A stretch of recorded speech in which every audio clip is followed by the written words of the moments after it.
Candid. New trends in English grammar and composition. Book 3.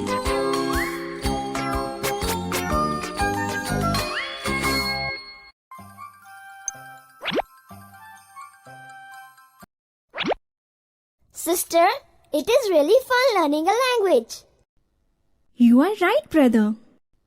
Little brother, you remember the 26 alphabets of English? Yes, I just made a collection of all the 26 letters in the English alphabet.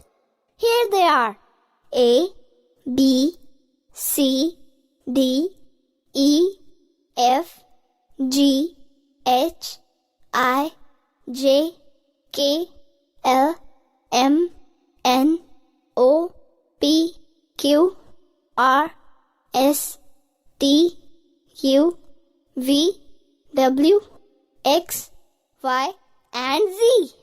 Wow, I like it. But you know, I too have 26 more alphabets. A, B, C, D, E, F, G, H, I, J, K, L, M, N, O, P, Q, R, S, T, U, V, W, X, Y, and Z. Ah, I see. You have played a nice trick with my alphabets. They are the same, but in capital letters. That's right. Now, let us play an interesting game. Are you ready? Oh yeah, always. Bed, candle, aunt, duck. Okay, now what? Now see. Aunt, bed, candle, duck. You see how it's turned into the correct order? Okay, now I got it. Let's play. Drag and drop.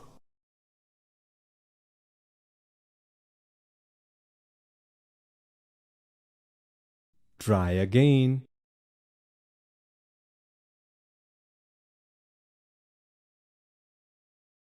That's right. The letter D comes after C. That's right. The letter F comes before G. That's right. Between H and J comes I. That's right. The letters X, Y, and Z are in alphabetical order. That's right. Just before the letter S comes R.